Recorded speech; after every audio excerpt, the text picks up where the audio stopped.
Oh my gosh. It's a podcast. That's amazing. Welcome to the Crazy Dre Podcast Show, ladies and gentlemen, boys and girls. Your main man, a.k.a. Crazy Crockett, a.k.a. Andre's Podcast. Folks, I'm back. I'm going to talk about a little scandalous stuff about Fox Sports. But before we get to Miss Joy Taylor and her scenario, of course, we got to talk about Detroit Pistons winning 5 in a row. Detroit Red Wings are on a win streak, a new head coach. So things are looking great for the other Detroit teams. The Detroit Lions has a bye week. Alex Lazzoloni was back. Expect David Montgomery to play in the next round of the playoffs. So things are changing for Detroit. Everything's kind of waving up a little bit. The city of Detroit is looking good. A lot of things going on, a lot of sports stuff, a lot of positive stuff. Detroit just beat Brooklyn Nets the other night. They played against Golden State Warriors. Detroit, the only thing I would say about Detroit Pistons that they probably need more to work on is probably their free throws. Basically, I've seen a couple of games where they're at 68%. I know it was 8 for 12 or whatever percentage or how many free throws that they took and made and so on. But I think that's one of the areas that Detroit has to work on for the Pistons. But let's go back to Joy Taylor.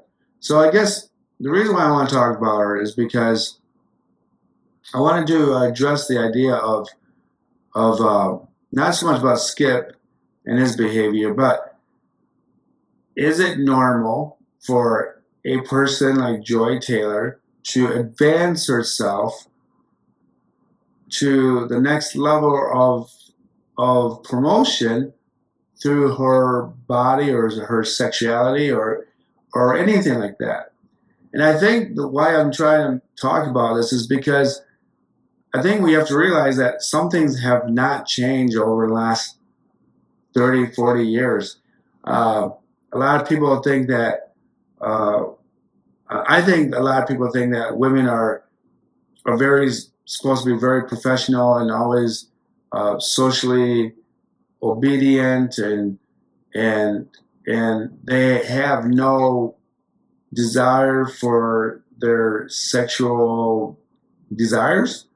Now, and you have to realize that most women will approach men who are very successful, and they will pursue men who are very much in high power. And I think that, a lot of guys out there who are judging her for this behavior are very much jealous of her, or those guys who've had an opportunity to be with her. And I would second guess people who basically think that she's degrading women or degrading her body or whatever. But it doesn't really matter to the rest of us of what she does and doesn't do with her body. And I think that if you are a person who is you're not really don't care about sports, but you care about gossip. I mean, if you care about her having her relationships with men that she's worked with and men that maybe is not appropriate with, I mean, it says a lot about you as a person that maybe you're not happy with your life. And, if I'll be honest, if I had an opportunity and I was working with her and she said, hey, you want to have a drink or two, blah, blah, blah. And, I would have to question the thoughts in my head. I would question why she was putting me in that position.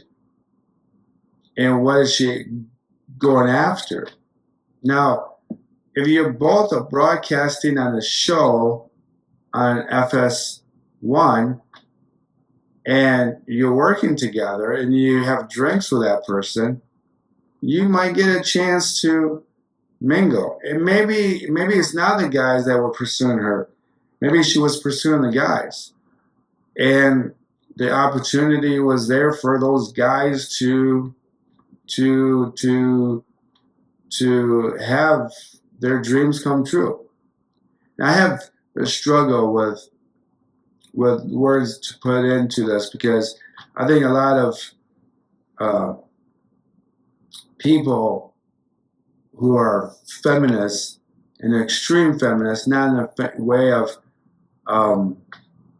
the true word of feminism where men and women are equal, but the extreme feminists who believe that any advances towards a woman or a woman advancing herself to a man is not great or good behavior. But you can't deny science. You can't deny sexual attraction. You cannot deny that women will pursue somebody with money and pursue somebody with power. Now, I think that the two other guys the guy that Emmanuel, her, I would call it a sidekick. I think he was. To me, I think it was okay with him to go pursue a relationship with her if she was open to it. And I don't see nothing wrong with that. However, if you take the guy, Mr. Charlie Dixon, who is in charge of the vice president of content, and you have the power to say yay or nay anybody, I mean, that doesn't say much about you. And I just think that obviously ESPN and other shows have always had, the women in those shows who are the mediators or the subjects, a bull holder, or I don't know what you call those girls. Those girls are usually there for looks. They're not really there for experience of the game. None of those girls are there for the NBA or NFL or any sports in itself because they've never played in the NBA. They've never played in the NHL. They've never played in the NFL or the MLB. So I think a lot of that, her gaining power or moving up to promotions or being a host of a show, that's what people will question. Is that why are we having women in these situations where they're not very helpful? They don't understand what the guys are going through a game or a moment. Now, some of you will argue, well, there's women's sports, so they do know what the guys go through. Not really. It's a whole different brand. It's a whole different theme. Guys will get hit harder than, well, I shouldn't say that. Guys will experience different things than what women will in a game. But that doesn't come out good either because women play sports and Caitlin Clark gets hammered in the WNBA and she left the WNBA for that same type of reason. Gets hit, no fouls, no calls, and whatever. But I think that a lot of times people now can question why does she or why do any of these girls are on sports and they're got their cleavage out? Well, it sells. I mean, as a sports guy, I don't need to watch NFL Weekly or MLB Weekly. I don't need to watch all these programs every single day. And I just don't need to because I am a fan and I will keep up with my team when I want to keep up with my team. or if there's a major move in Detroit Tigers free agency, as we're in the middle of the winter, we got another month left for catchers and pitchers to show up. But I don't need to be watching NFL Weekly every week. I think that's just way too much. I don't need to know what the Denver Nuggets are doing. I don't need to know what the Chicago Blackhawks are doing. I don't need to know what the New York Yankees are doing. Even though New York Yankees is a team that you kind of have to keep up with them because the pieces that they move is then they can affect their division or the rest of the division or the American League Baseball League, the Tigers.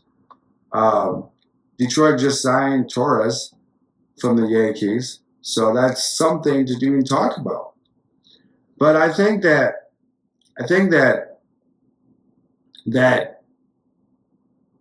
I sometimes question why there are women in in the NFL games, in the referees.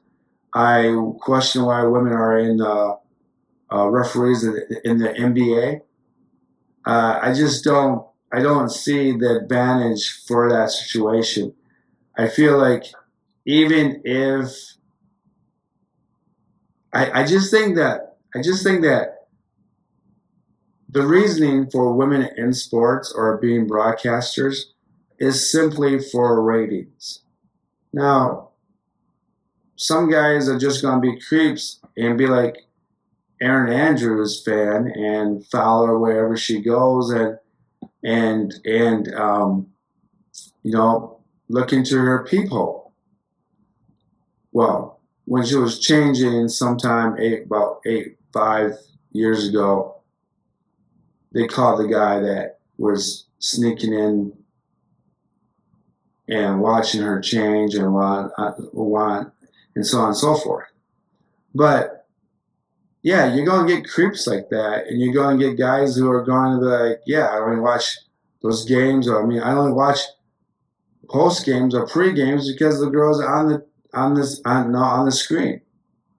Now, I just think that if you focus more on your sports, on women's sports, you'll get it better ratings and feeds and so on and so forth.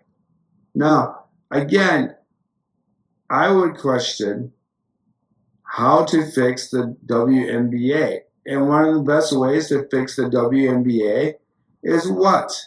Is change the seasons and when you play the sport, when you play the game. You don't play the game in the summer because everyone's paying attention to softball and baseball. You just don't do that. You have to focus at the time when the WNBA can be a showcase for the NBA. And some of you women or men, some of you men out there may think that, well, that's sexist if we have to watch if the women play first and the guys play second. Well, you're doing that so you sell your marketing to more and more people. And then that way you allow more women with their girls to show up to games that they wouldn't go see if it was in the summer. And you'll still be promoting the WNBA along with the NBA. So that's basically how you would advance the WNBA and the softball professional league or whatever league there is for women's baseball, softball. But that is what you're really going for. And you have women broadcasters who have played in the WNBA, and they do, but they need more of them. More women have played professional softball in Europe and volleyball and everything else with it. Like, I just don't understand why it's such a big deal to have women in guy sports. It just doesn't make sense. Okay. So I want people to really think about why do you dislike Joy Taylor. Do you dislike her because she's pretty? She's got nice brown skin and pretty curly hair and those big eyes and her voluptuous boobs. Are you getting upset because she's pretty and she gets her way? I mean, we don't get upset when people like Brad Pitt and George Clooney and Ryan Gosling are on the TV screen and they get laid by female anchors because that's just the way it is. But we don't talk about that because it's expected. So if you care 2 cents about Joy, remember, she's just a person that happened to be in the right place at the right time based on the situation. Now, a lot of you will say, well, she's more in trouble with harassing hairstylists that Skip Bailey got himself in trouble with. So that's what you're going to see. But remember, you can't blame her for getting her action. Because I'm guaranteed that if you got the opportunity to get action with a Manuel, and I'm talking about you girls, or any other athlete, you take the bait. You would take the bait. I know a lot of you 40-year-old girls would love to make out with Michael Jordan. And I know a lot of you girls out there would love to make out with Kobe Bryant. Passed away, God bless his soul. And some of you girls have made out with Shaquille O'Neal. And some of you girls want to make out with me but I'm way over here. So I know. I'm just a man. But question why you're upset with Joy Taylor. And remember, it's not a big deal. It's old history. Boy plus girl, boy with money, girl with body, clap together. Boy who athletic, girl with a pretty face, nice bod, hanky panky. It's simple. It's not that difficult. It happens all the time. You just get to see it on TV on Fox Sports or ESPN. There used to be a girl on the NBA TV network or the NBA on ESPN that was doing the same thing. She was friendly with the guys, and ESPN kicked her off. Don't remember her name, but there you go. So peace, love. If you have time to listen to my podcast, thank you. Appreciate it. You can find me on Apple, Spotify, YouTube, the Patreon, anywhere that you can download your podcast, watch it. Peace, love. It's a Friday episode, so I didn't have time to do it for Thursday. Got to work night shift, or the evening shift now, folks. So peace, love, I'm out.